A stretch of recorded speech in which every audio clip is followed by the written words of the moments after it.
Evening all. Right, Delilah, good girl. Now then, just a quick thing. This is control panel, it works. That's it. You'll have noticed the title for this particular video is clickbait because it says proof of concept. And this is nothing about proof of concept. Well, it sort of is, but not what you might think, because proof of concept is the name of a beer from Harrison's Brewery over in Retford, and it's something that I ain't tried yet. Although there's a recipe, so I could try brewing it, but I ain't going to do that until I've actually tasted it live. But Retford's a bloody long way away when you ain't got a designated driver, so we're going to have to wait until we take the boat out in spring, and then we're going to moor in Retford, and then I'm going to go and slaughter some of his ales and see what I think. Anyway, what this video about is something completely different. Ignore the vocation glasses and the Mull Brewery.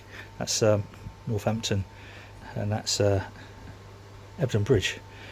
This is about my own proof of concept, which is I've always had problems getting two brews the same. So in other words, when I rebrew something to exactly the same recipe, same water profile, same absolutely fucking everything, it would taste bloody different. I've no idea why. Well, I have an idea why, because the water profile wasn't the same, and things like Protafloc wasn't the same. Or one had Protafloc, one didn't have Protafloc, one had Camden tablets in the water, another didn't. All that sort of like, yeah. So what I've done on these are two different brews to exactly the same methodology. And those of you who know me will know that methodology is something of a career objective of mine. So what we've got is my little red IPA. Nothing special, nothing out of the ordinary, but do you know what? There's a slight difference in colour, but what I'm interested in more is the taste. So this is a bottle here, which I took from the original brew, and that has gone into this glass. Now, this was from, after I'd kegged it, you know, you always got a little bit left over. From that little bit left over, I stuck it in some bottles. I've drunk most of them. This was the last one. And as you can see, it had quite a lot. Well, it was probably mostly sediment in there. However, I poured some of that off. Not too bad, actually. It's reasonably clear. I did shake it up a little bit when I was bringing it downstairs. But, nice colour. So that's the original. This is the one that I brewed about a month and a bit ago. So it's a little bit deeper. But what I'm more interested in, because it's a triple hopped, including Nelson's Sovereign and mainly Citra, obviously, because, you know, I'm a tart and everyone's into Citra at the moment and they're cheap, so fuck it, so what. So this is the big moment, is to see whether or not they taste anywhere like each other. And I'm expecting that there'll be slight differences, but I'm hoping, because the methodology wasn't too bad, they will be close. So here's the first one.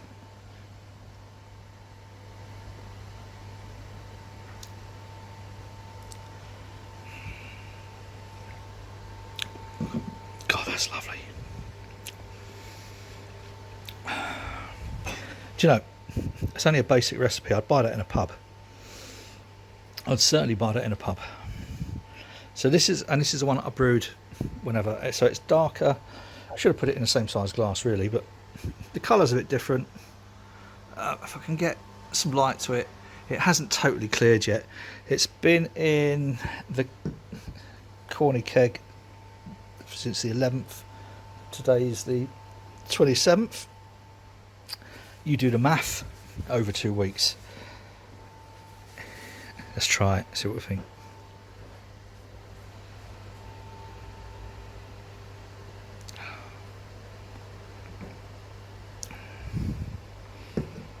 Difficult to tell.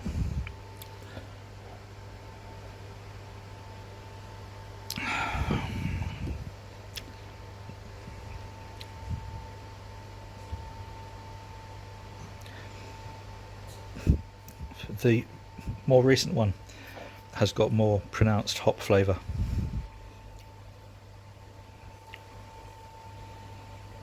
But only by a gnat's cock. Oh God, they're both bloody lovely. I think this is a recipe I'm going to go with again. I say recipe, it's something that I pissed around with and tried to sort out. I had a beer, I can't remember where it was, and I always, since I tried it, I've been trying to replicate it and haven't But now I've changed my focus. I'm going to try and do the Vocation Life and Death. I've got a couple of BrewDog clones which I'm buggering about with at the moment, and a black IPA is going to be one of the next ones. But once all this is working, up and running and working, I'm just going to do a smash, basic Centennial smash, see how that goes. But do you know what? Those two there, apart from the colour, and I don't know why with the colour, I'm not sure about that. That is weird, because there's definitely a difference in colour. But the flavour profile and the mouthfeel is...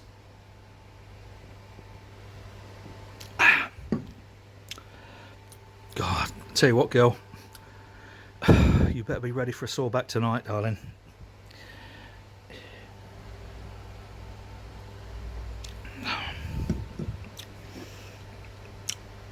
No, the one out of the bottle, and it might just be because it was from the, you know, the dregs, as it were.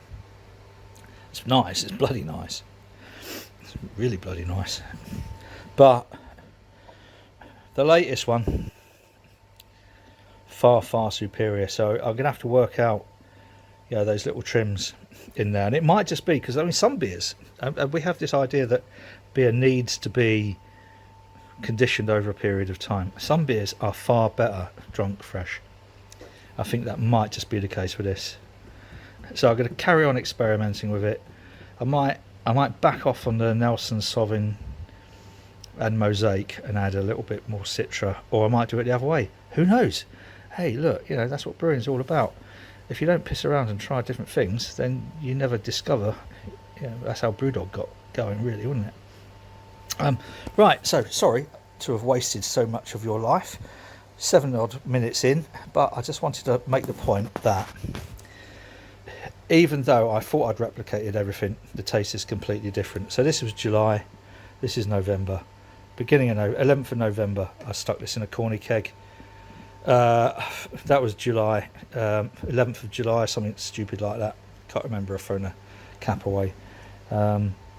So July, August, September, October, that's 5 months and a bit in the bottle, conditioning at 12 degrees. This, I just chucked it in a corny and then whacked it in the Keezer a couple of weeks ago, but that is fucking brilliant. Right, that's it. Thank you for watching. If you like all this rubbish, please feel free to not sign up, come on, subscribe to the channel, that's it.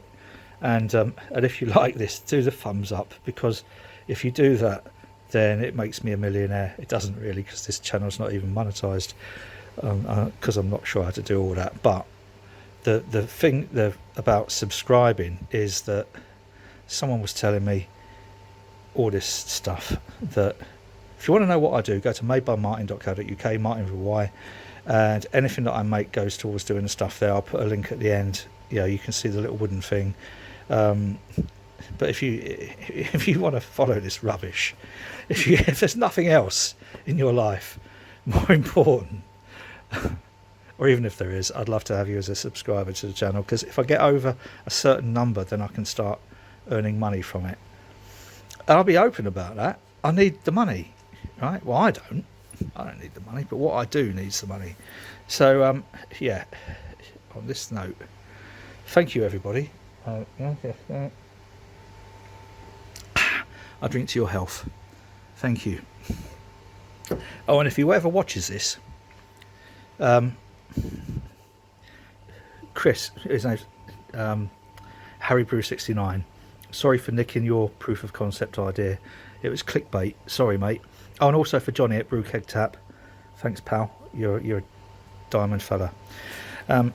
For reasons which I can't go into, but he's all right. And so this and this at the moment are to Jenny. Okay, mate. Thank you. Everybody else, please subscribe. Click the like button. Oh, what is that? Someone click the little bell. Anyway, I'll shut up now because it's late. Thank you. Bye bye.